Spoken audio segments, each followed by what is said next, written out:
what's the deal, bro? Flag on the culture. We back for another one. Got a special guest,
man. How you feeling though? Man, feeling good, man. Feeling real good, man. The week has started off great. Um, Man, and shout out to anybody else out there who's, starting off this week good. Um, and for the people that might be starting off this week bad, man, keep y'all heads up. Flag on the Culture is back, bringing y'all another episode, man. Coach Ike and Squirm, man. We just bringing y'all some of the hot topics, some of the topics some of our fans want to talk about. Um, Not even fans, some of our listeners want to talk about. Um, Man, and we do got a special guest today, man. But I'll let Coach Ike introduce the special guest today. Man, this is a topic that was brought up by someone. Um, you know, regarding football back where we from in Pasadena, California. Been known this person for a while.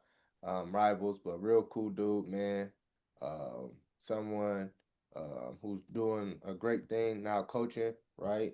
Impacting these young men and women in sports. Someone who's a heck of an athlete, but even better person. We're gonna have Marcus Graves on talk about who would win as far as PHS and Mir and Blair also because that year in '07, I believe we all went to the playoffs, even though HS and Mir we did play each other. And, we'll tell you what happened in that game. Well, let's introduce Marcus Graves here on the show. Marcus, bro, welcome to the show, man. Man, I appreciate it, man. How y'all doing?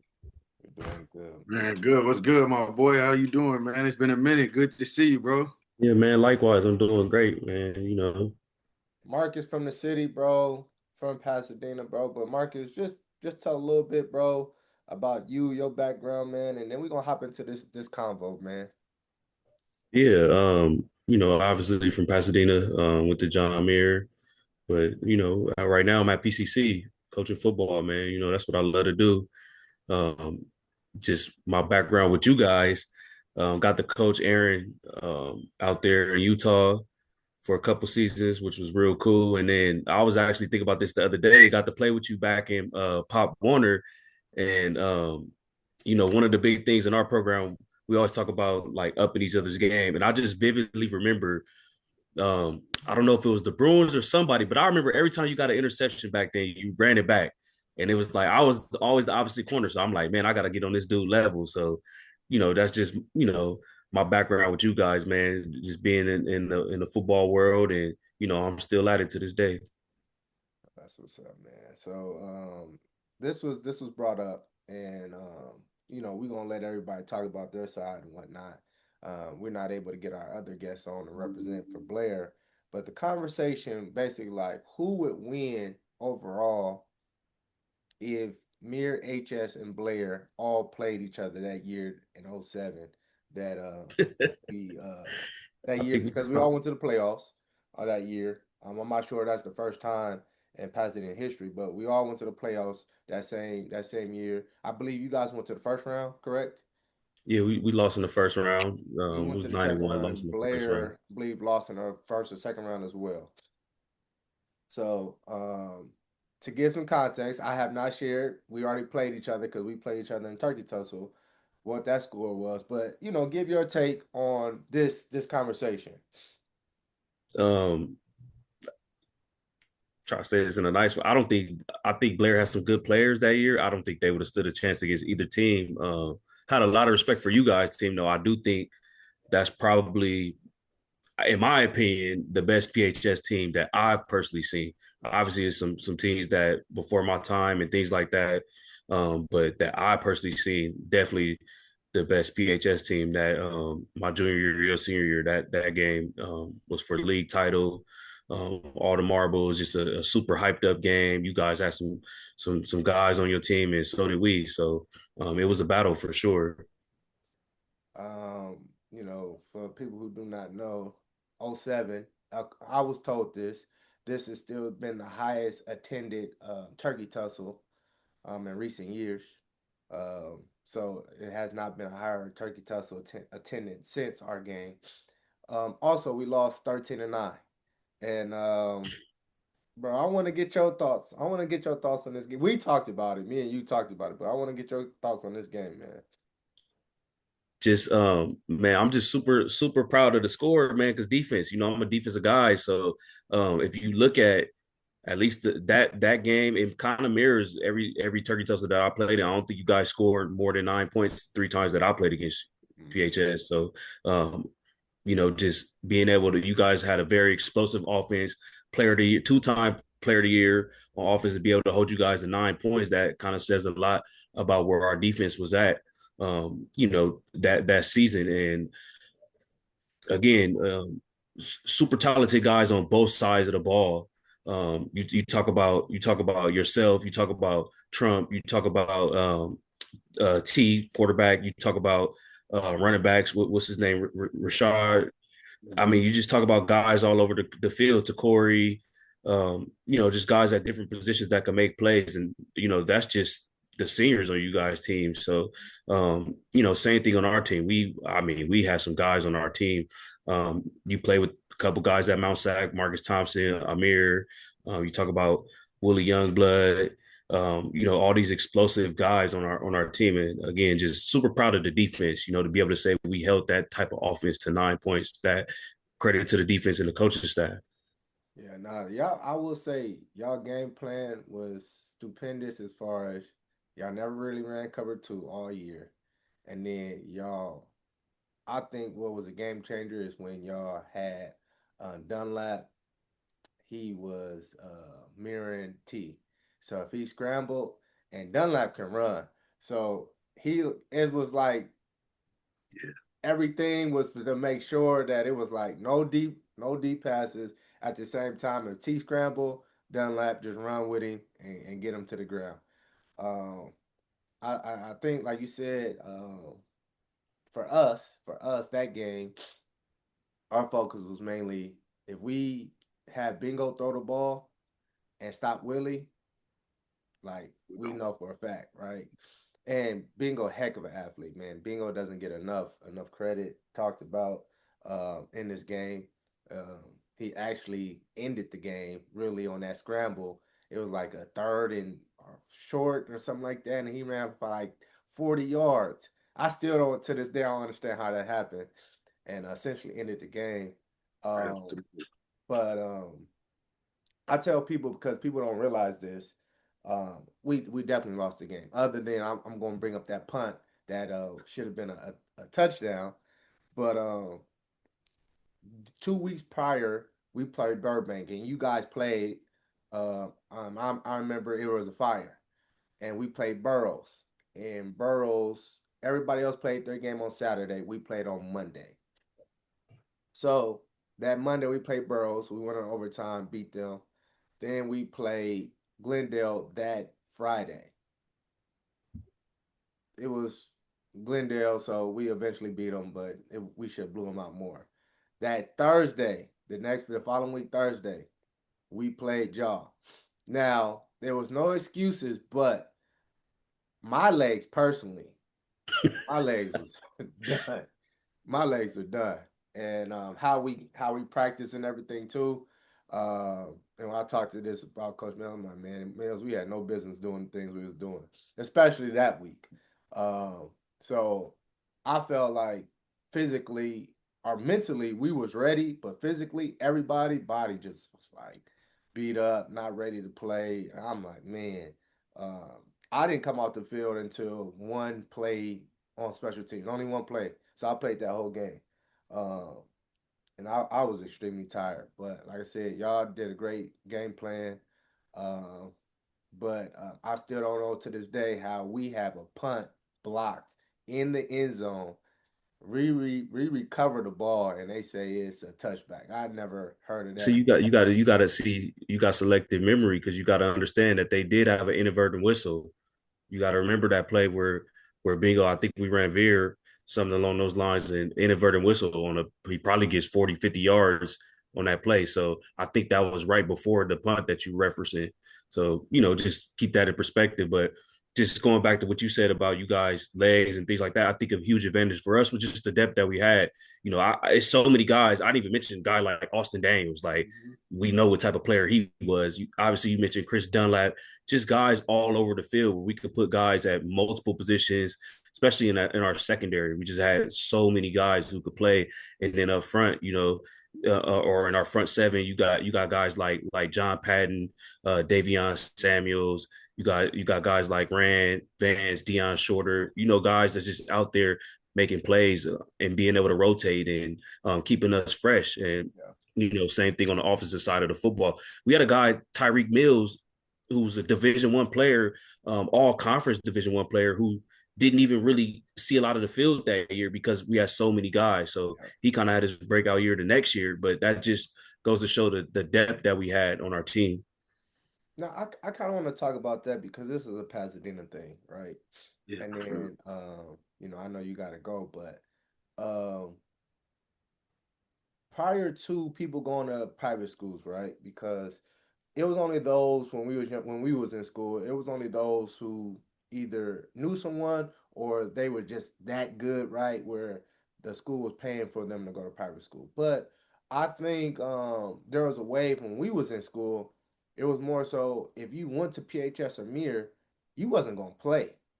So this is why guys left to go to these schools. Um, what was your thought process going to Mir and staying at Mir? Because I remember freshman year, you guys had way more guys, and then after that, everybody left for the most part.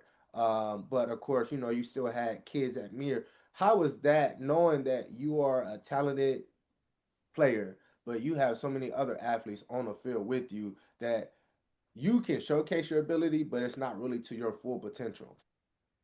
I mean, I would say this, and I feel like you could probably, most people can relate to this. I'm used to it.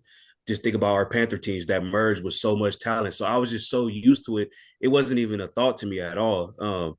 Like me personally, I don't know if you know about my older brother, but my brother played for mere 3 years, and then he transferred to Venice literally for his senior year football season, and then transferred back to Mir Yeah. um, to finish out his high school career. But uh, me going into high school, I was actually looking at other schools, and I'm extremely happy that I played for Mir, that I stayed there for all 4 years. That's something that I'm really grateful for, that I didn't go somewhere else. And I'm not saying everyone has their own path, so I'm not knocking anybody who did it. Just me personally, I'm super happy that I did stay in Pasadena, just because it's something that I grew up around. We all used to go to Mir games. Mhm. After the Panthers practice and things like that. So just to be able to be a part of that legacy, something special to me. So And who did y'all play that year that you guys lost in the first round? we played Diamond Ranch. No, I'm sorry. We played Cajon. So we played Cajon that year. Really good, obviously, really good football program. Jaden Daniels, alma mater. They had uh Kazee, DeMonte Kazee's brother. He ended up going. He was running back for San Diego State. Mm. Really talented back. It was a good game, man. They beat us. They came to our home field, beat us. I think for us was just not having that efficient or down the field passing game kind of came back to bite us against teams like that. We were a team that ran the ball and threw bubbles and threw screens and threw fade balls. So we really looked at that the next year, and we brought in Ryan O'Hara, who's now, I want to say, he's quarterback coach at the University of Florida. He was Offensive OC coordinator. now, yeah, because they okay. Great dude, man. It's great. John Muir alumni. I don't think a lot of people know that he was an alum. He's an alumni from John Muir with the University of Arizona. But he came back my senior year and was our OC and kind of diversified our pass game. And it kind of helped us out. But yeah, I mean,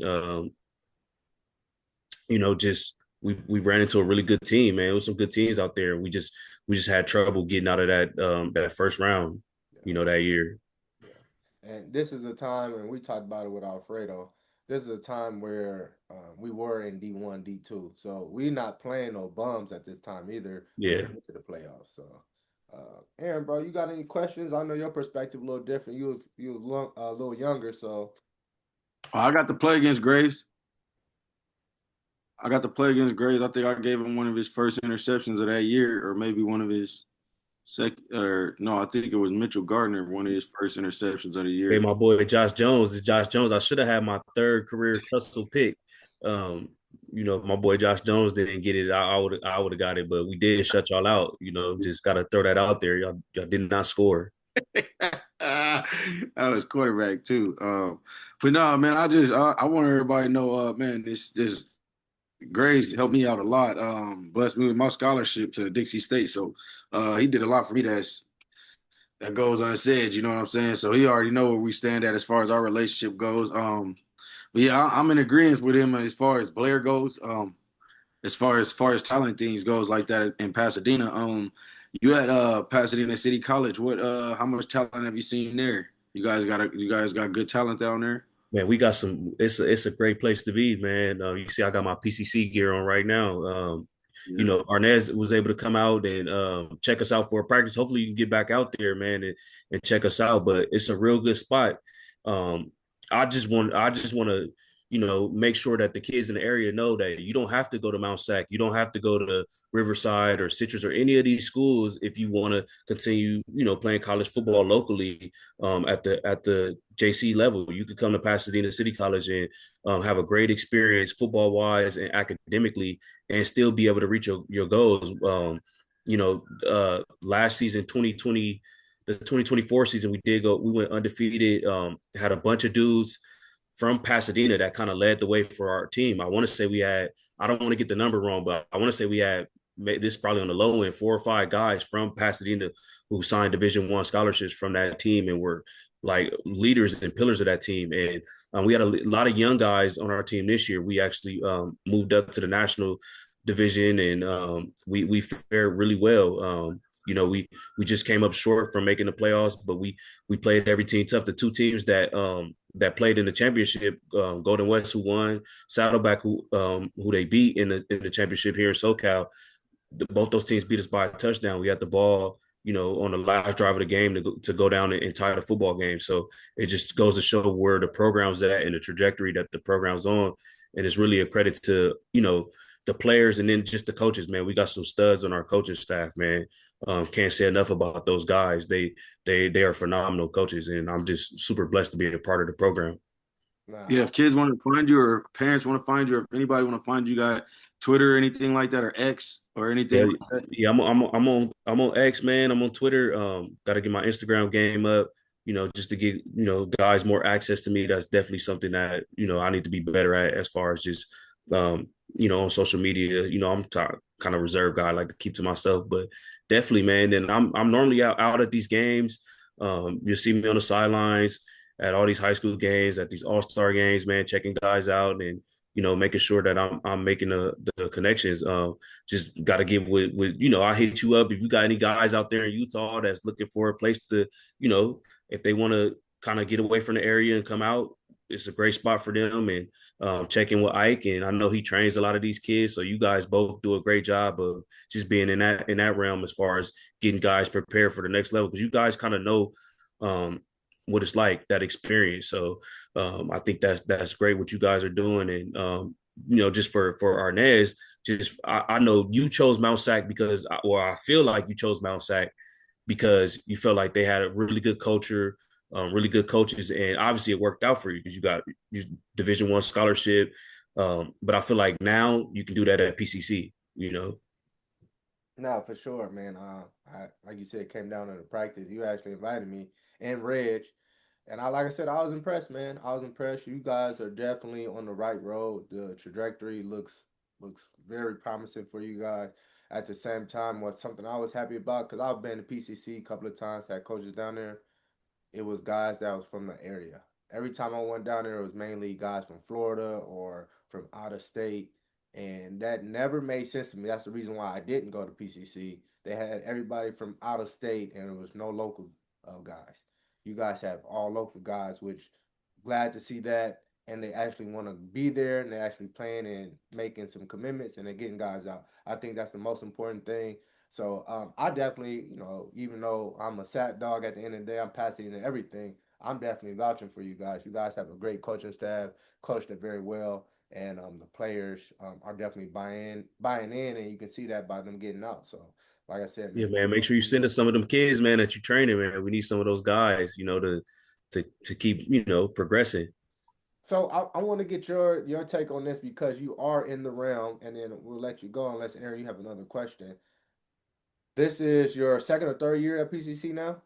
I'm going into my third year, so I just finished my second season at PCC. Okay, so you kind of Won a bowl see. game. We beat Citrus, so want to make sure we put that out there. We beat Citrus in the bowl game, so Yeah. finish the season on a high note, 3 game winning streak to finish the season. So you are seeing how this transfer portal is playing out. How has it affected the JUCO level as far as what you see or what you're hearing? So I'll start with this. I'll start with high school. I think this is the most difficult or challenging time to get a scholarship coming out of high school. If you're not a guy who can come in and play right away, then it's very unlikely you're going to be offered a scholarship. A lot of these schools aren't trying to develop players, um, like we've seen in the past. Like for me, I was able to redshirt when I went to college, right? Um, that's not happening. They're bringing guys in to play. So I think, for us, I think we do have access to probably more guys than we would have in the past. This is just my perspective. I think we do have access to more guys. I think just the mentality of some of the players that we recruit, they don't kind of, a lot of guys don't see themselves as a junior college player, which I understand, right? So like a lot of the top guys, you kind of get coming on late because they're still holding out for this school or that school that may come in and offer them, and then you do see, I do feel like there is an advantage to going to junior college because you have that college experience. So I think those schools value that because they're just pulling from the portal, right? Instead of going from high school, they're just swapping guys. I think you saw the Syracuse coach talk about it. He's just swapping twos, right? But they're just swapping guys from the portal because they feel like they want to have guys who experienced guys that could come in and think, going to a junior college, you do have that advantage because when a recruiter comes in, they know, okay, you've been in a program, you've been, you kind of know how the day in and day out activities of a collegiate athlete is, and you have that college playing experience, and I think they value that more so versus a high school guy who they kind of have to teach and train on how to be a collegiate athlete, student athlete. And Yeah, you I have like that, anything man. to That's add? good. That's real good perspective. So you think the margin has grown for kids? Um, you think the margin has grown for kids with this transfer portal stuff? As far as having a different place to go and not wanting to fall on junior college? It varies. Some guys are gonna have places, and then some guys are not, and they're gonna have to fall back to junior college. It's a tricky situation, with the transfer portal. You know, I do think it is good for the player because you don't have to sit out like you don't have to sit out a year, right? there was a time where if you transfer, you had to basically sit out or drop a level. So you do have the opportunity to stay on the same level and still play. So I do like that for the player's perspective because you see it with coaches all the time. They bounce around from job to job and they don't have to sit out a year. But um, I just feel like it varies based on the player. Like if a guy was highly touted coming out, he's still going to have some options in that transfer portal. Or if he had a really, really good season, he can kind of start at a lower level and move himself up and kind of progress to a top tier school, based off the transfer portal. So can we talk about that real quick? Because this conversation I've been hearing. Do you think, and if you cannot be biased because you are at the JUCO level, do you think it is better in some situations for kids that go to D2 or D3 rather than going to JUCO? Because I hear this I conversation. wouldn't say D3. I wouldn't say D3 just because you come out of pocket. So we talk to kids about that a lot. They might offer you a scholarship for $20,000, but it costs $60,000 to go to school. So I wouldn't say D3 necessarily because I feel like if you're a really good player, that Division 3 school is going to be there. That's just my personal belief. They're going to be there after you exhaust your junior college eligibility. I do think it's more so a fit, um, versus just going to the big name school or trying to get to walk on to this Division 1 school, right? You want to go somewhere where you fit into the culture where you can play and where you're wanted, right? I think that's big. Like I'm kind of going through that. My little sister, she hoops, man. She's a junior. She plays basketball, really, really talented.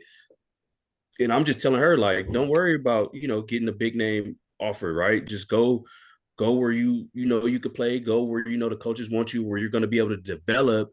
And then as you develop, you can see what's out there. So I do think if someone uses that to their advantage, they can kind of manipulate the system, so to speak.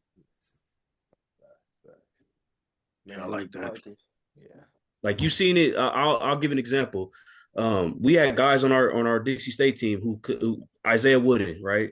That's a guy who started out at a Division 2 school and finished up at an FCS school, right? Um, Obviously his talent was greater than that level, and just imagine with the transfer portal what he could have did. Oh yeah, yeah. Yeah, I think it's a perspective that people have to because, like you said, it's about paying, and at the same time, it's still up in limbo. What is this eligibility with JUCO? If it counts or it doesn't count? Um, There's some talented guys in Division 2 football, man. I will tell you that. One of my teammates, Alex Kappa, he's in the NFL right now, offensive lineman, won a Super Bowl as a rookie with Tom Brady. Um, Man, another who's the guy, running back that ran for 300 against us that year? another guy I could think of. We played against Austin Eckler. Yeah, he was Austin a, Eckler. he was a leading rusher, Division 2 school, Yeah. Western Colorado. So it's guys in Division 2 football. Don't get it twisted. I mean, and if your goal is to make it to the next level, I feel like they're gonna find you regardless. It is true.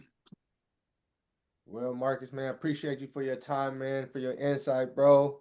And we'll be sending some guys out your way, man, as well, bro.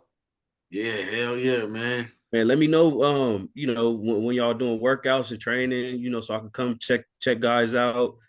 Man, I need some of those Utah guys too, man. I know you got some guys for me, so make sure Yeah, you I put got I some got a guys couple guys down. up here, man. They just need a little care package for when they get down there.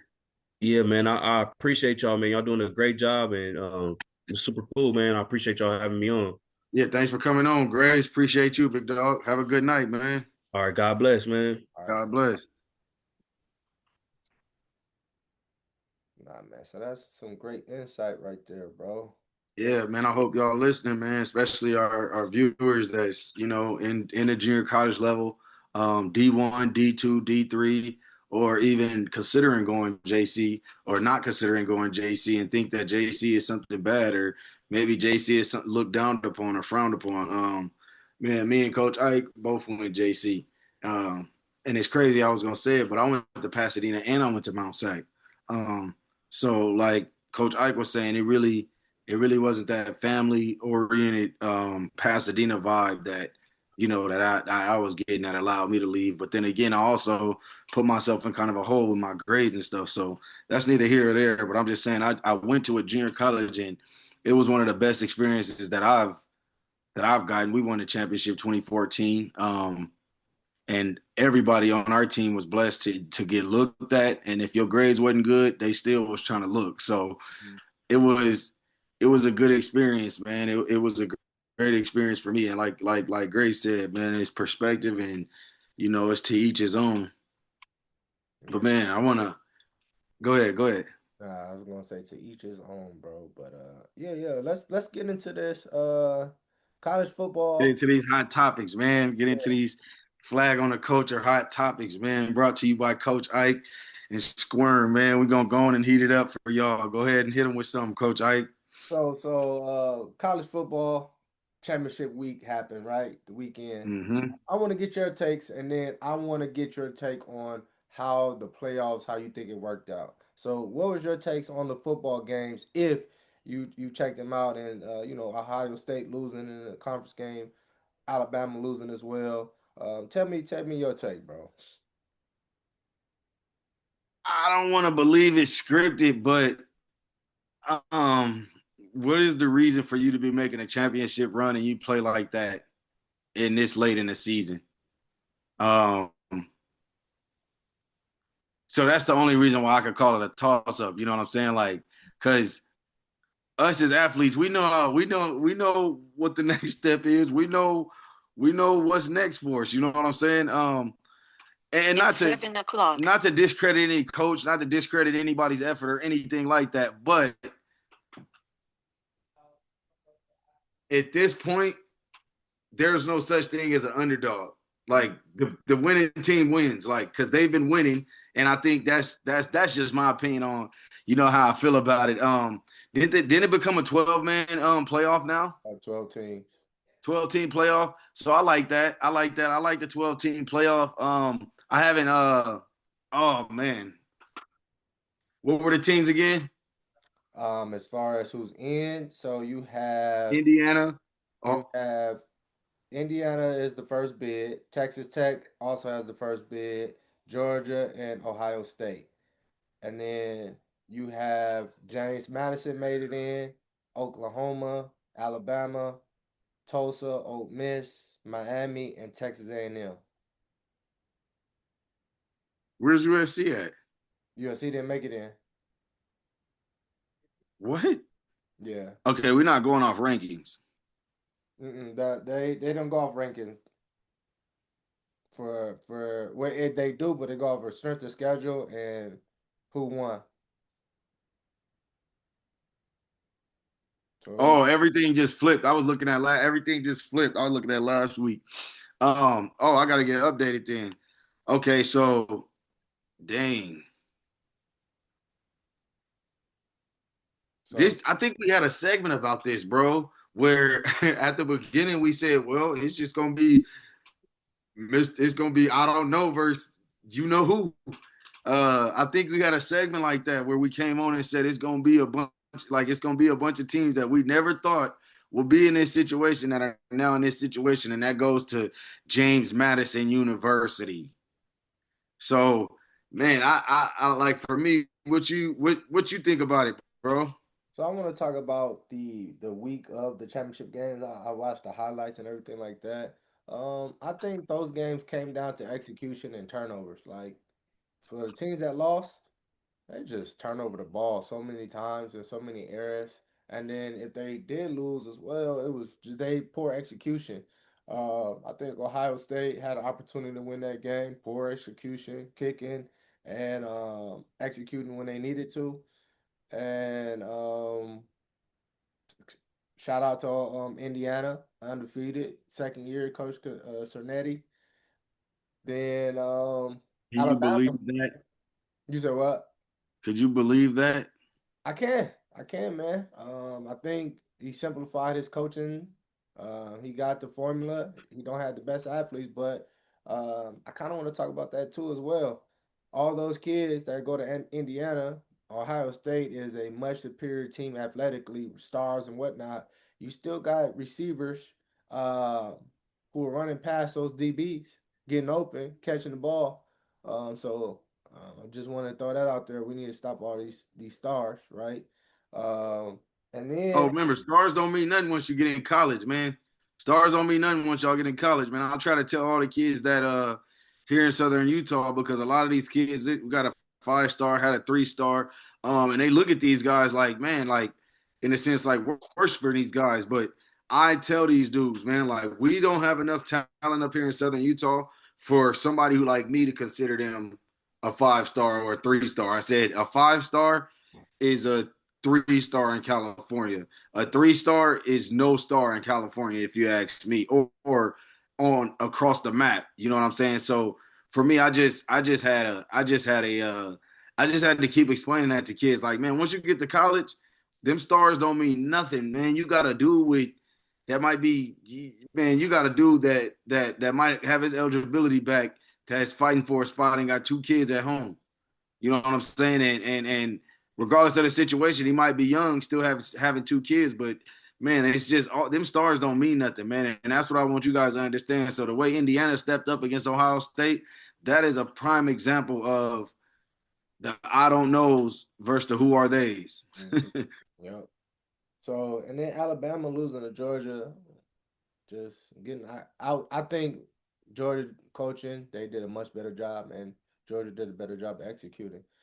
James Madison, they blew out Troy. That was a James Madison. Alabama was supposed to beat Georgia. They wasn't supposed to, but at least would have been a close game. It was 28-7. Alabama scored first, and then never even got close back to the end zone. And then James Madison, it was a close game at first, and it got away from them, Troy. And yeah, and then you go up to the MAC conference. Shout out to Western Michigan. We got a guy from HS up there, receiver Braylon. They just won a championship. They beat Miami, Ohio. So once again, Miami, Ohio, a whole bunch of turnovers cost them their game. So now getting to the playoffs. This is what I don't like about the playoffs. And I was just having a discussion with this someone yesterday about it. Real quick before we go. Start off, I wanna ask, how do you feel about Notre Dame? How do you feel about them? Because we had a segment where we talked about bowl games and coaches getting hyped over bowl games and loving bowl games and thinking that bowl games is like in a sense an end all be all to a good season.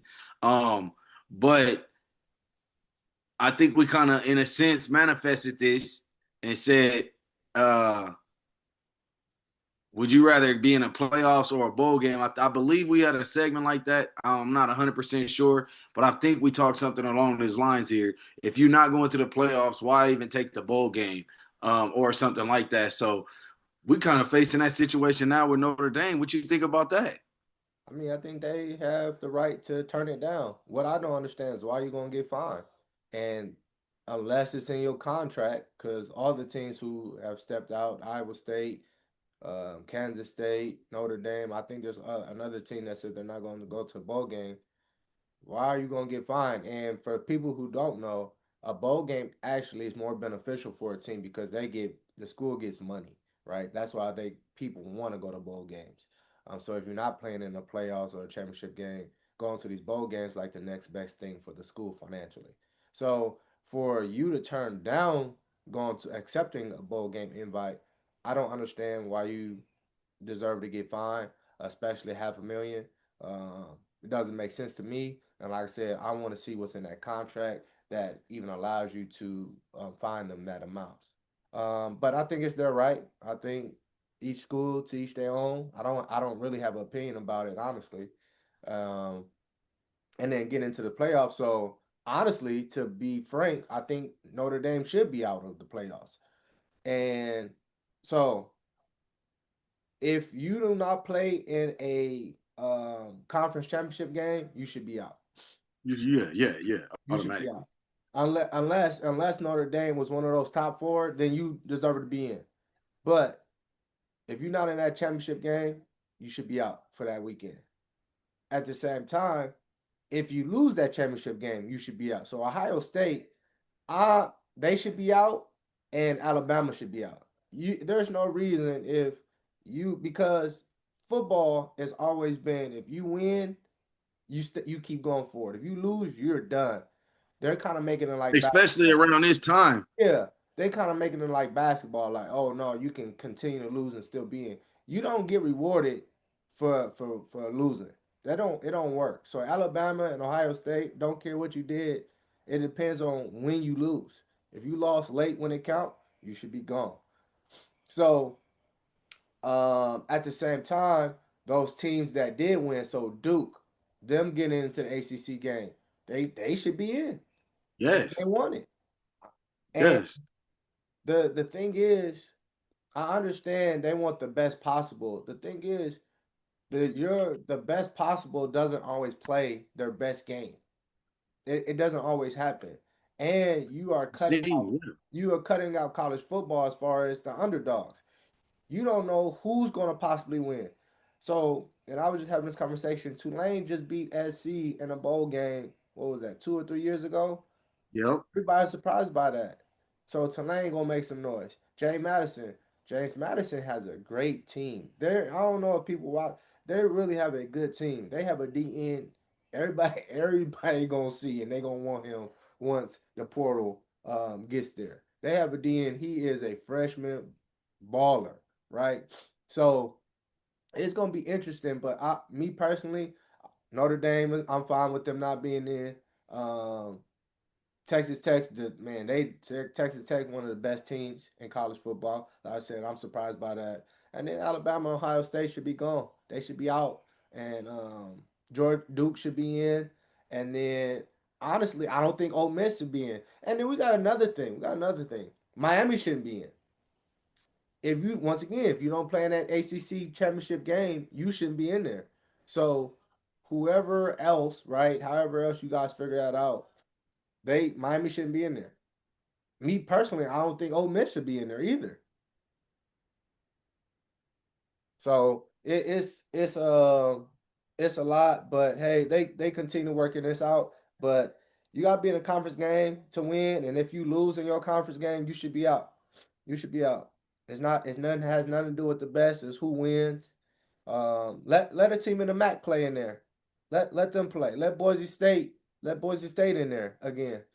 Let them in there. So yeah, man, that's my thoughts on that. But we gonna see, man. We got James Madison, Oregon, December 21st. We got Oklahoma, Alabama. Oklahoma shouldn't be in there either. December 20th, and then we got Tulane, Ole Miss, December 21st, and then Miami and Texas A&M, December 21st as well. So you know, it's gonna be some good games, man. Good games. So all It right. goes from 12 to where? You said 12 what? to You said what? it goes from 12 to 4. Um, yes. Yep. And then That's the crazy. You're gonna have close. 12 teams play and it's only 4 spots to get in. They Yep. trying to squeeze through the door. Because what you calling? They gonna play because Indiana and then we have a bye. So then are they gonna have so how many bowl games are they like? How many championship games are there? Rose Bowl? Oh, it's gonna still gonna be the Orange Bowl, Rose Bowl, the Cotton Bowl, Fiesta Bowl. It's gonna be like still those 4 or 5. All right. And I didn't know this. You know they bid for those. They bid for those games, so that's why they have them. The school? The not the schools. I'm talking about where these games are at. So the Rose Bowl's bid for the Rose Bowl game to be there. Who's bidding for that? The Rose Bowl. So each stadium is bidding for these things. Oh my gosh. So it's essentially right. Like, hey, if you want the game, this Rose Bowl game or national championship game to be here, you got to pay essentially. You got to pay college football. So they figure out the That's business why they the model, bro. granddaddy of them all. You feel me? So they figure out how to make some money in college football. So let's go on to the next topic, bro. Uh, what's your thoughts, bro, on USC secured the number 1 recruiting class for 2026? What's your thoughts on that? Hey, I love that, bro. I think USC has always been they've always been a powerhouse as far as recruiting and stuff like that. Um, I believe in it, bro. Like I can see why Lincoln Riley development is for me to me is incredible, if you ask me, and I think his staff around him as well. Um, I love it, bro. I love it. I love that USC is staying relevant, and they not only staying relevant. They're not only staying relevant to on the field, they also staying relevant to who they bringing in their program, which is why we always speaking about them. Man, it's been a long time though. It's been a long time. I think it's they said it since like 18 years since they had the number 1 spot. So I mean, it's ultimately incredible if you ask me. I'm proud of them over there at USC. Even though I'm a big fan, that's always a dream school that I want to coach at. Man, and get over there. But what's your thoughts on USC having a number 1 class in 2026? Before I go into that, I also want to shout out Virginia for getting also to the ACC championship game. The coach, what he did there this year. I know they came up short, but just a couple years ago, they have an incident where they had football players in a shooting on campus and they got killed. Actually, it was on a bus on a field trip, and it was kind of marred as far as their season, and that was 2 years ago, almost 3 years ago, and for them to be in the ACC championship game, kudos to them. Shout outs to that school and the resiliency bouncing back. So getting back to SC though, right? I think it's cool. I'm a UCLA fan, but I would definitely kudos to them. I just want to see if it leads to winning. Like you said, they've always gotten recruits. They're a private school, so they're able to work around getting the best recruits and don't have to worry about necessarily a academic standard as far as guys getting in like with a 3 point something. So I think it's favorable. I just want to see it leads to winning. And I had to look this up. When was the last time someone who had a number 1, like straight out number 1 recruiting class? And it was Alabama. And they had it twice in 2010 and then one in 2020. And they won in 17 and won in 2021. So it was a 3 to 4 year after they received that number 1 class. What did they do within that year? So Alabama was the last team to win once having the number 1 recruiting um, class. So hopefully they're able to do something with that. Shout out to somebody we know. Maddie is in that class. Um, so, I hope much success to all of those kids in that program. Let's see if they can win a championship and bring it back to Cali, how it's supposed to be on the West Coast. So that's one thing I do want to see, at least, a West Coast team win a national championship again. So that's my thoughts about them. Yeah, USC played Texas, right? That was a Rose Bowl. Yeah, the Rose Bowl. That wasn't the national. That wasn't the national. No, because Yeah, that was the Texas. BCS. Yeah, BCS though. That was wild. That was the last time. That's what I'm saying. Yeah, that was the last time. That was the last time. So you feel me? What was that? That's That was like 2009. yeah. So 2000. It was in between '07 and '09 when y'all went. When y'all, yeah. yeah. So that's a long time, man. That's a long time. Man, So hell yeah. bro, this topic right here, this gonna be fire right here, bro. Um, coaches are kind of upset because, and we kind of talked about it with Marcus, how high school football, youth football, it used to be community based as far as If you are born in that city, you'll play for those teams. Everybody is dispersing, going to private schools, leaving their cities, going different places. If college football was state based, meaning if you was born in the state of California, state of Florida, state of Michigan, the state of Texas, and you had to play college football in that state. Now it don't matter which state, I mean which school you play at. So it can be D1, D2, D3, NIIA, whatever it is. You just had to stay in that state and play football. Who do you think will run college football? What states do you think will run college football?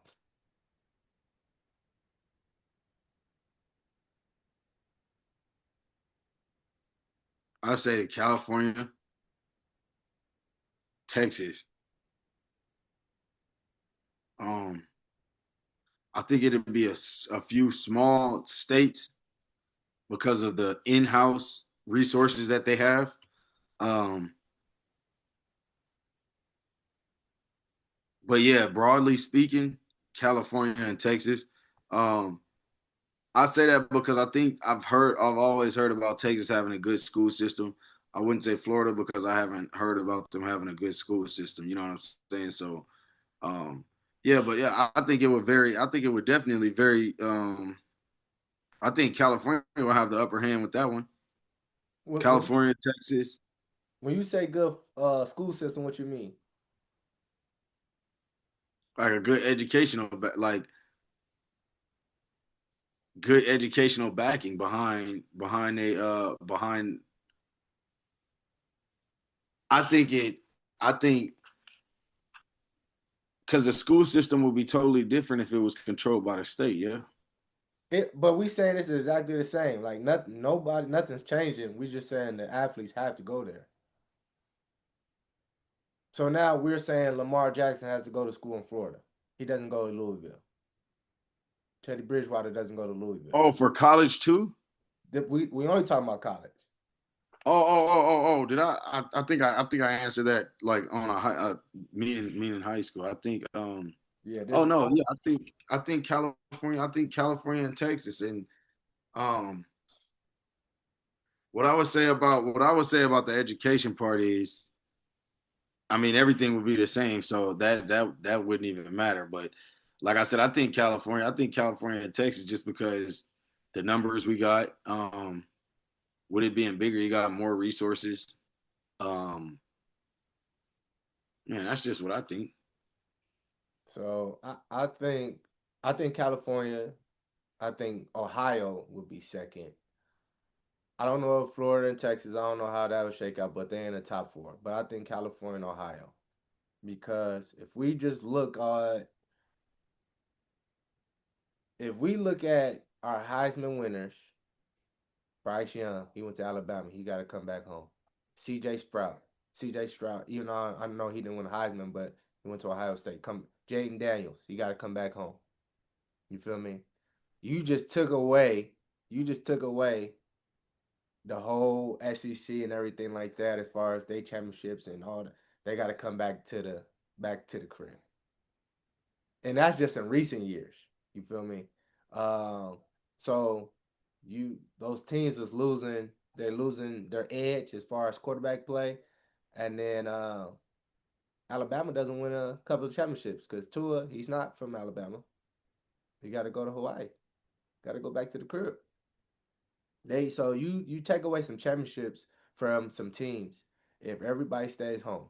So California, and for people who don't understand, a reason why I feel like there is more kids in California that leaves than any other state, and this is just my opinion, this It's how because we do competitive. not have too many lower level schools in California. Like the amount of schools, like I think Florida's, I'm just talking about Florida in general. Florida, Ohio, I think they may have like 30 or 40 colleges. We talking about from D1 to like D3s to NIA. I think in California, we probably have like 12 or 15. The number is like super small for the amount of athletes that we have. Um, Then majority of them don't have every sport. exactly. So you have Cal State Dominguez, they only have basketball. They don't even have football. Um, so this is why a lot of kids go, they leave. You got Oregon, they won't be anything. All the schools that you think are would be like they have been doing something in recent years, Utah wouldn't be anything. Utah has all California guys for the most part. They have their Samoans and Polynesians, but a lot of their guys are from California. All these guys got to come back. So this is why Ohio Ohio State actually gets their own players for the most part. They'll get a quarterback from a different place, but for the most part, that's why I think Ohio State will be still because they don't miss a beat. They stay in their area. They get the top guys, and then like I said, there's it's like 30, 40, 50 probably schools in Ohio that people don't know about, and they I don't care what you say. Ohio has some great guys, from the state of Ohio, and then Texas and Florida they up there as well. I'm trying to think of another team that possibly Georgia. Georgia's in there for sure. Um, I'm trying to think of another state that could be competitive across the board, the whole state. I Mm, think Louisiana. yep, Louisiana, yeah, for sure. I think Louisiana. Yeah, I think LSU would definitely be at the top. Um, Jamar Chase, uh, they from there. I think they from or New Orleans. One of them. They from Louisiana. but see, you skill player don't mean that if you ain't got no quarterback. We see it time and time again. If Joe Burrow, Burrow gonna stay in Ohio. you feel me? If Joe Burrows don't go, Current, current, yeah. they not winning. They don't win. You take away some championships. You you even take it if you want to go back, you can go to Miami Hurricanes when they was dominant. The quarterback Dorsett, he's from California. Or Dorsey, that's his name. He's from California. Everybody's on that team is from Florida. He's from California, the quarterback. So we talking about you're erasing legacies. Some like that. If you think about it, bro, that's crazy. We talking about some game changers that really changed their program, like winning ships, Heisman. They all reside in Cali. They all got to go back to the crib. So let how dominant is Cali gonna be? We going up like Oh, we. the list is off the charts, but I looked up Louisiana. It said they produced a few good quarterbacks over the years. Archie Manning, the Mannings, of course. Um, They didn't win nothing though when they was there. Jamarcus Russell, Yup. Drew Brees from Texas, yeah, Joe Burrow from Ohio. Yeah, so they was born in New Orleans. Yeah, they was born in New Orleans. So they we're gonna tear them up. Yeah. It's yeah, man. It's a little toss up there, man. It's a And, little toss up. and we not talking about like they all go to the same school. Like we are talking about like you got a Sacramento State, you go to Cal Poly, you go to Cal, you go to all the schools. Yeah, yeah, yeah, yeah, yeah, yeah, Max them yeah. out, bro. Max them out, bro. This Fresno State, San Diego State, like, bro. I don't think the state of California they really running it, bro. And I might even add Alabama in there. I might have to add Alabama in there. I might. I might have to add them in there too as well. But Let me, let me double check. Alabama. yeah. I was trying to think of any other school up north. They be talking about Michigan. I don't know about Michigan. Um, but yeah, bro. California, Ohio, Florida, Texas, Louisiana, Georgia. Yeah, them is my, but of course I think California and Ohio has the upper hand as far as the talent and AJ McCarron, yeah. Bart Starr. These is Alabama's. Nah. I mean, you ain't gonna have nobody running the ship, but you if it is somebody that's gonna be this AJ McCarron, Bart Starr, they try to claim Tua, but you can't claim Tua. Yeah, nah. Try to claim Joe Namath. But that's even those are guys who already made it. There's some athletes that we know that was ballers that didn't make it to the league and whatnot. So you feel me? Yeah, yeah. So, uh, yeah, bro. I think we talk about this and that like this stage the most high school kids who go somewhere and go to NFL. Bro, if everybody just stayed home at the crib, bro, it'd be a totally different college. If college football was like that, bro, it'd be a wrap. I go to USC. It'd be a wrap. You'll But go to that's the thing. Like you go to SC, you may never. I'm talking about a lot of people may never play. It might be a mere HS situation where you gonna go, bro. They stack like coach is like you ask the coach, coach, why am I playing? Man, do you see who's in front of you? Are you not watching? Are you serious right now?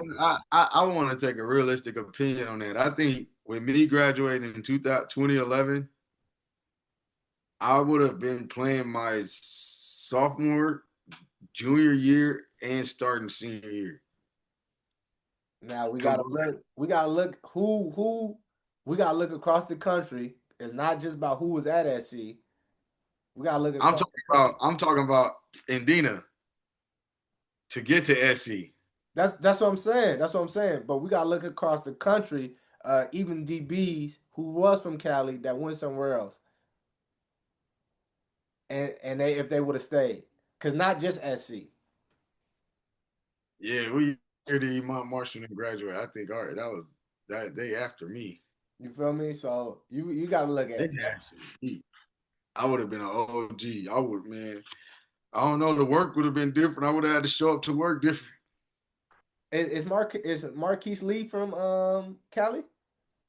Yes, all of them are. All right. They're all from like LA. Got you, got you. So you thought I was trying to think like who from SC would not be there. That means UCLA gonna come a powerhouse too. Uh, you gonna have some teams that normally wasn't. They gonna be fire. It's gonna be very That's what I'm competitive. saying. Growing up, I don't even remember it being a time where it was like that at UCLA, but I always remember it being like that at SC. Like, See, you just younger. See, people don't even. You can look this up. UCLA had a longer before Pete Carroll got there. UCLA had a longer win streak over over SC than SC did. with local players. That's what I'm saying. Okay, okay. UCLA at some like UCLA was playing. You got Troy Aikman went to UCLA, bro. They used to play Miami. They used to play Miami. It was a close game. They lost, but bro, UCLA used to be competitive, bro.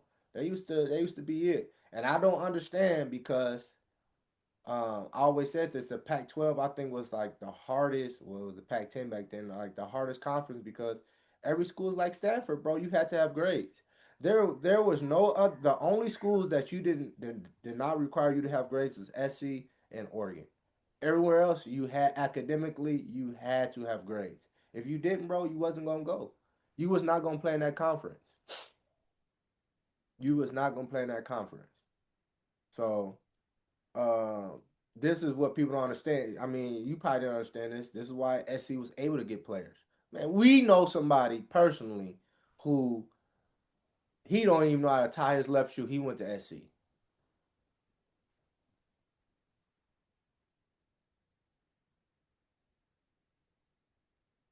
You think that's gonna be the case at UCLA?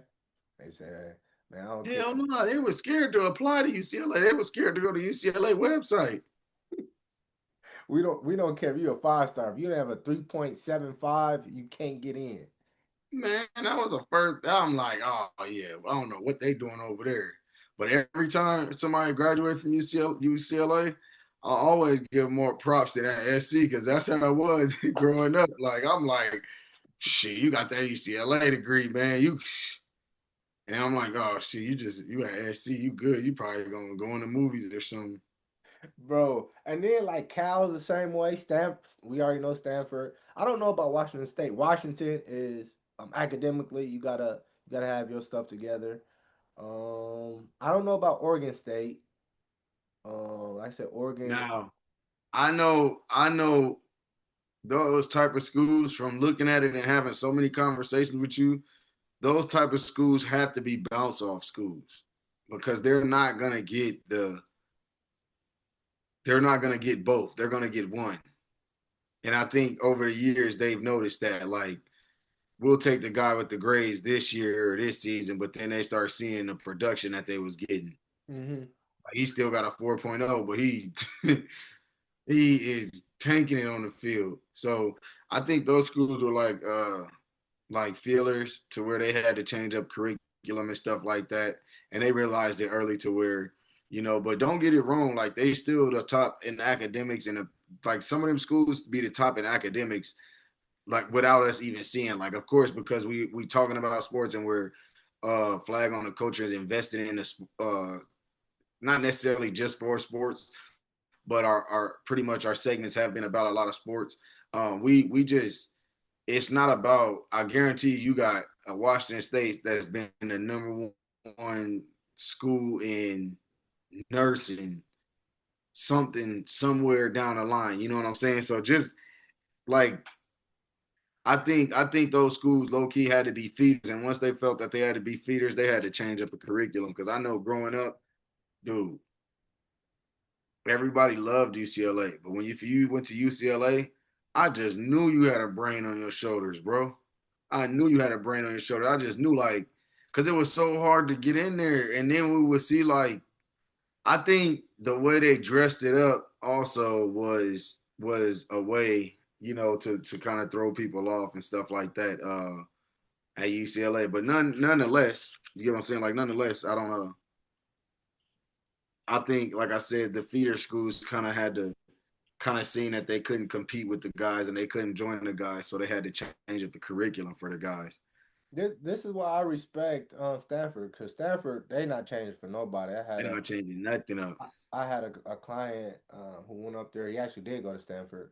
Um, you can go on a visit, and they tell you on a visit like, look, if your grades is not this and that right now, the visit ends for y'all right now. He was like, um, don't even try to attempt because we'll pull you out. We embarrass you right now. Like the visit ends for y'all.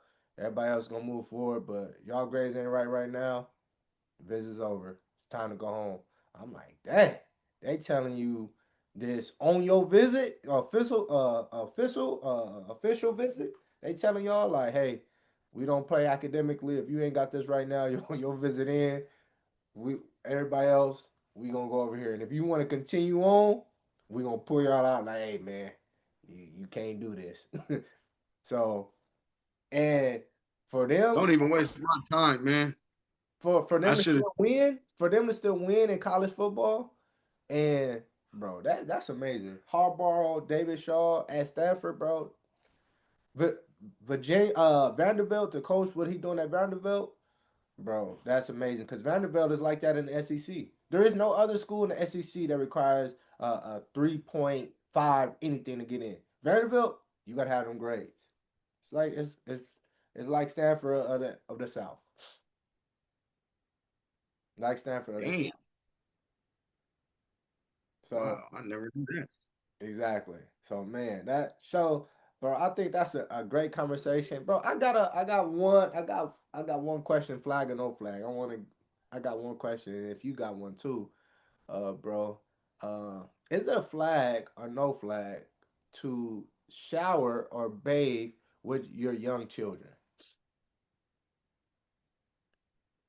Wait, how old are your young children? Let's say they're under 5.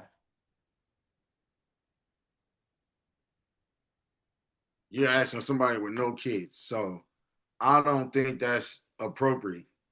I don't think that's appropriate. I don't think that's appropriate.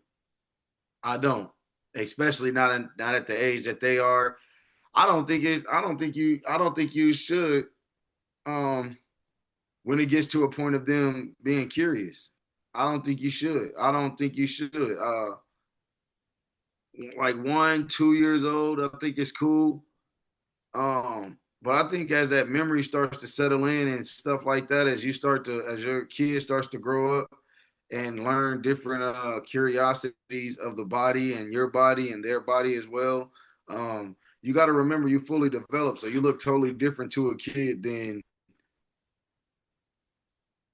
you're supposed to look, especially with them always seeing you clothed and then them not seeing you clothed. Um, yeah, I think that's a flag, bro. Don't be taking. I think that's a flag, especially if your kids are at an age where like they can talk and stuff like that. Like not even at an age that can talk. Like whereas, yeah, at an age where they can like articulate. Where a lot of these kids are very very smart. So you got kids that I say I take a shower with mommy and I take a shower with daddy, and you never know, man. It's just I think that's a flag, bro. What you think? I don't think it's no flag. Because where's the best place to learn something from your parents in a safe environment? Hopefully it's safe, right? At the same time, now a kid is not confused. Mom is mom and dad is dad. I can see that. And I can have a conversation. What is this? What is that? Rather the world tell you, nah, this is this is that and this is that. Now you're confused, like, wait, hold on. What? Especially what's going on in society, in which they kind of what they're trying to teach our kids in school. Um, you feel me? I see it as a parent. This is a lesson, and at the same time, it is a visual too. And I'll get to this. There's a lot of adults who don't know how to clean themselves thoroughly. Their hygiene is not a priority. This is another way you can teach your kids how to wash. Now you can say, "Oh, I can teach them in the bath, them doing it." You can do whatever you want. I'm just giving my opinion.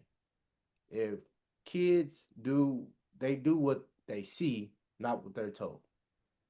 So if you show them an image of how something is done, they also have that in their mind. So I think this is a great conversation to have with your children and a good thing to see. Um, and then for the people, you don't have to agree with me. For the people who like that's a flag, right? What's the difference between you smoking in front of your kids? I think with so I was stepdaddy, whatever they want to call it for not even like that. I had a lady who had a couple kids. I know a lady who had a couple kids and I was involved. And I like it was difficult for her to teach her young men how to clean because she didn't have those parts. Um, but for me, I wasn't in the shower or anything like that. I was just standing outside showing the youngest one how to wash certain body parts. So it didn't take for me to get in there. Um, it just took like you said, it just took me showing them with. I mean, it took me showing them with my clothes on. You know what I'm saying? Now, uh, So there's two things there now. One, this is not your child. Two, how old is the child? 3, 4. So you this is not your child. First of all, unless you married to the person, you shouldn't be in the shower with this Right. young man. Me me personally, right? And I'm however much trust you shouldn't even be in the bathroom with the person unless the other person is there, right? Just because based off that relationship with the mother, right? So, um, but that's my opinion. I'm not saying that's wrong or right. Like I said, you definitely can teach it. Um, and then are you watching? Like you got to make sure he's doing it correctly. Because all you can do is take his word for it. Because if you showing him and then he be like, okay, okay, and you don't know if what he's here or what he see is reciprocated correctly. So Yeah. I mean, I don't think there's a right or wrong to it. I just, I thought it would be a good question, flag or no flag. It's some people. Um, And I got to realize this, and I'm finding out adults that I know they have been raped, molested by family members and stuff like that, and they also have kids that are on their own. So the way that they see things, because I'm very fortunate, nothing happened to me, and God willing, nothing happened to my kids. Um, but I don't see things a certain way either. How they see things, like some might be like, "Oh, you can't sit on your daughter can't sit on your lap." What are you talking about? How you gonna say my daughter, who, because I have different ages, can't sit on my lap because you feel a certain way because you went through something in your life. Once again, we can't speak on other people and what they've been through. I'm not gonna say it's right or wrong, but it's the intentions of each person, right? Um, Sitting on somebody's privates, their daughters, no. But you sitting on somebody's knee, man, I don't think there's an issue with that. I don't think, but hey, man, I do know, I do want to look on the other side of it. I do see where people come from, but um, everything is not about somebody taking advantage or doing something to their own kids. So I did want to say that, though. Yeah, I think it's true. I see both sides of it now. Like, and I'm kind of want to take that flag back, but then I also kind of want to hang it out there because just for me, like I mean, they say you don't know what type of parent you are until you have your own kids. You know what type of parent you think you are, and all that type of stuff. So that's the fence that I'm on. Like, okay, well, hearing from people with kids, hearing from people without kids, being a person without kids at this moment in my life, um, it just broadens perspectives and giving me a few ways to choose if I want to unlearn to learn or if I just want to add this to my toolbox. I mean, everybody's gonna figure out for themselves. I'll tell you one thing: if it come down to time and crunch time, are you gonna get in the shower and get in the bath with your child to knock it out the way, or are you gonna bathe them, put them to sleep, and go get in the shower? It all sounds good. It all sounds good until you're in that situation. Oh yeah, we all have been here. So, bro, you got a flag or anything? Question or no flag? Nah, no flags tonight, man. I ain't got no flags to throw. No, not too many flags to. I'm just realizing after having like a few segments, how political the media is in sports and how much the media has to do with sports, and it kind of takes the fun away from it.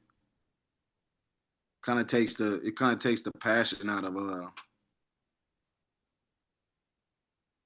it kind of takes the passion, like not the passion that I have for the sport, but just the passion that I know the guys have for the sport because it's certain stuff that certain ways they have to act and they have to do. So, um, yeah, that's kind of one thing that I just wanted to throw out there for some reason. I just see how the media kind of would stick you. You know what I'm saying? Kind of play with you a little more than I actually thought they would. You know what I'm saying? Yeah, it's a big business, man. You take something that's it's a game to us, fun, and then you mix it with the business world, no longer becomes fun. No longer. I I do want to because I want to talk about some mental health. Um, but how I'm going to word the question, you wouldn't think it have anything to. It's a flag or no flag. Do you think it's a flag if you keep it in the sports realm, so it don't matter what sport it is? Do you think it's a flag if your teammate said, "Man, I love you guys so much, I'll do anything for you"? Think that's a flag or no flag?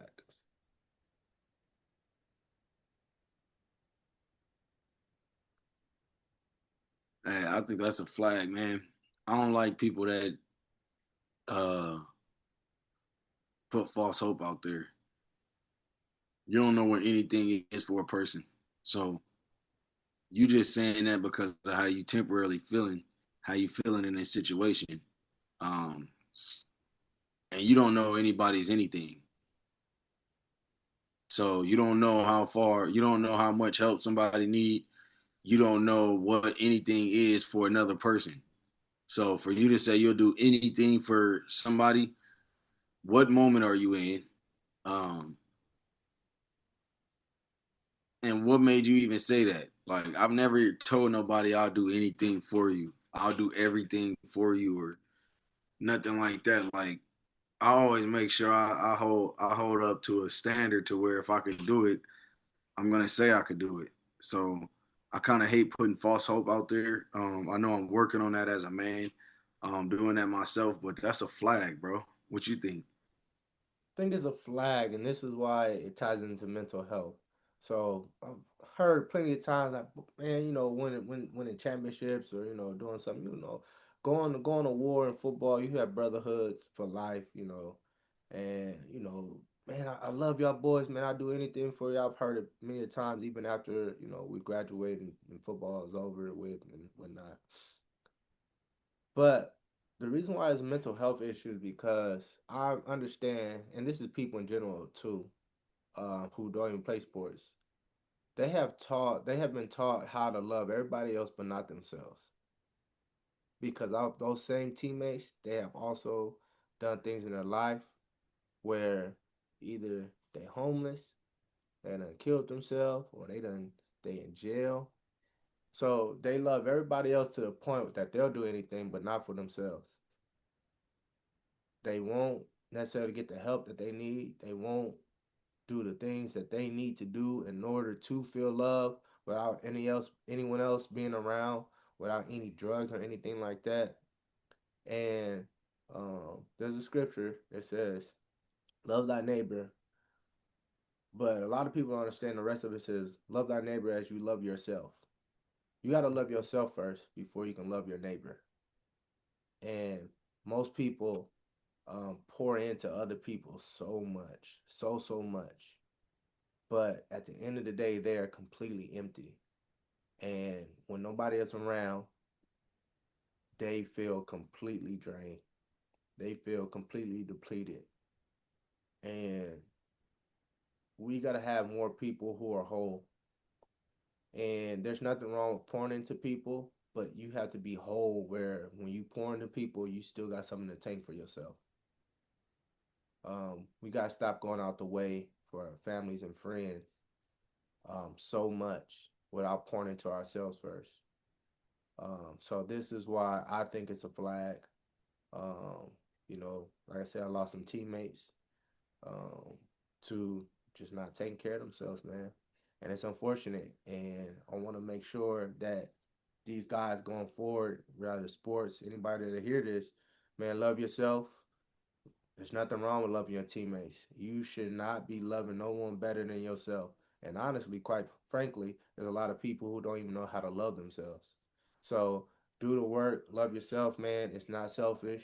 It those people try to manipulate you when you put yourself first because if I'm a father, I can't take care of my kids if I do not take care of myself first. I cannot love my wife the way I need to if I'm not taking care of myself. If I'm always doing something for them and I never do that, at some point in time, I'm going to break. So, people be conscious of this. Teammates, people that you hear, who you hear say these things, y'all be conscious of this because mental health is real, man. And like I said, it comes down to loving yourself and knowing who you are and then able to mirror that self love unto other people. So that's why it's a flag. Man, that's good you said that, man, because I've been dealing with that. I've been having some issues myself on things like that. So when you explaining like how to love yourself, what's some ways that you can lead somebody, or what's some guidelines you could set up on a person that they could walk a path on.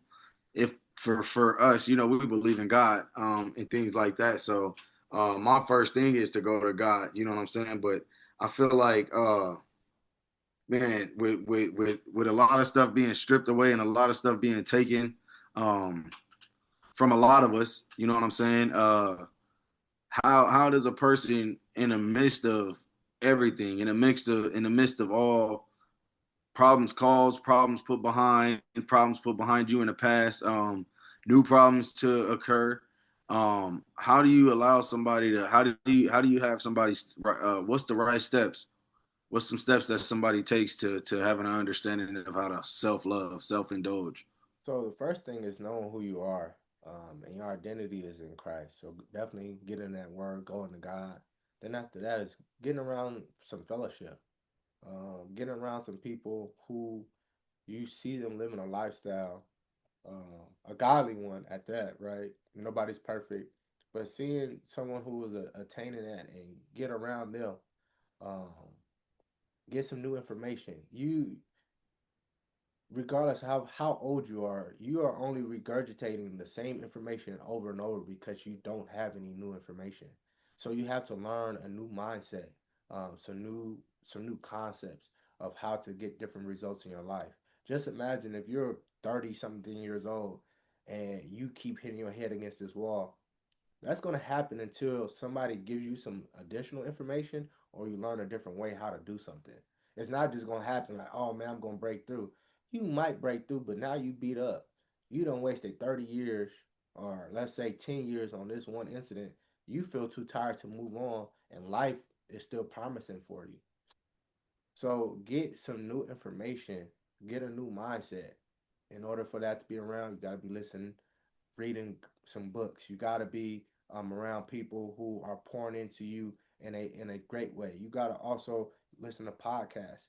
Once again, I tell this to people. This is like listening, being around friends that you meeting for the very first time and they're having conversations. When you listen to podcasts, it's open up your minds to new things, to people outside of your environment. Then at the same time, after this, right? I don't, not all the time, be alone with yourself and see what your thoughts are. See, this is why people don't want to be alone. Is because their thoughts are actually not good. And sometimes you need to be able to formulate your own thoughts and listen to what is going on by yourself and determine, are you an emotional person? Is it because oh these things feel good or this is why I feel this way?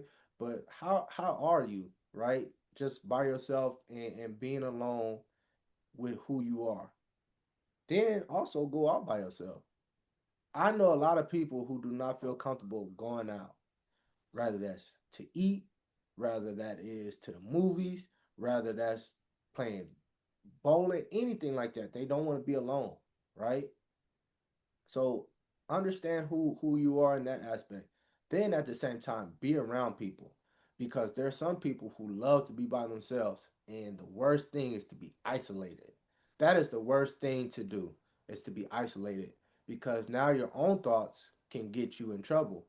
As far as man, you think you right in all the situations, and there's no one to be like, bro, you tripping, or your girl be like, man, that's one of the dumbest things you had ever thought. So you also need some, once again, some fellowship to help you stay balanced. We're not all right, but at the same time, if you got false information built up in you between what you've learned or what you've seen and experienced, you may have a glossy screen. It's not clear. Sometimes, man, you need somebody to help you with that Windex and put in perspective for you and guide you and help you. But you need to be around some people that's like minded that you want to be like and that's growing in a foundation wise, right? And biblical sense, man. So you know, get around other like-minded people, get in that word. At the same time, be okay to do things by yourself, but do not be stuck in that isolation mode where now you're just alone all the time. Get out, get some sunlight, walk, work out, do all these things, man. Do all these things. Man, thank you for that, man. You helping us all out, man. I just wanted to ask that just to, there's some people out there that might be struggling with that. People out there might be struggling with what do I do next? What's for me next? How do I wait in my waiting season? You know what I'm saying? So you kind of dropped a couple gems on them, man, just to let them know. And as I'm asking, that's something that I'm working on as well. So you can ask these questions, man, and don't feel like you get to the most vulnerable state to where you put everything on the line to where you feel like it's too much for a person, man. Ask when you're going through it, man, so you can get that help immediately. You know what I'm saying? And if you don't feel like somebody is wanting to be that ear to hear, still ask just to get a perspective on what it is that you're going through. Because I guarantee you, as soon as you tell somebody what you're going through, they got a story. They got a story that's worse than yours. So don't be so quick to judge. You know what I'm saying? Don't be so quick to judge others, but also have understanding that it is people who God sends you to, and it's people who God sends you to for better perspective, or it's people God sends you to for a better way to walk your path. So, um, like I said, I'm working on it myself, man. I'm working on it myself. So, thank you for that information, man. And that's all we got tonight for him, Coach Ike. That's it, man. That's it. Another great show, man. Another great show. Another great show, Flag on the Culture, y'all, man. Let us know what y'all want to hear, man. Let us know what hot topics y'all want us to dive into, man. And let us know actually what special guests y'all want to see on here, man. If y'all want to be a special guest on the show, let us know, man. Let us know what you want to do. We of course gonna do our research, figure out who you are, what you do, how you can impact our platform as well as us impacting your platform. So we just want to partner with some great people that's willing to, come together and work as, great team members. Shout out to Marcus Graves coming on the show tonight, man, showing us some love, giving us some insight as somebody who is directly plugged in at the JC level at Pasadena City College. So, man, we just wanted to give him a shout out. Thanks for coming on, man. And man, we still throwing flags, y'all. We still throwing flags, man. We getting better each segment. We getting a lot better, man. So thank y'all for tapping in. Thank y'all, man. Appreciate it, man. Talk to y'all. All right, Aaron. I'll talk to you, man. All right, next.